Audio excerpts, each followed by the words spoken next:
You ask Tiger to solve. This deals with linear equations with one unknown.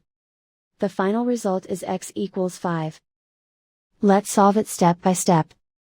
Group all x terms on the left side of the equation. Subtract 2x from both sides.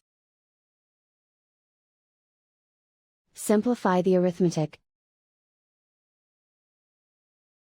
Group like terms. Simplify the arithmetic. Isolate the x. Divide both sides by 5. Simplify the fraction. Find the greatest common factor of the numerator and denominator. Factor out and cancel the greatest common factor.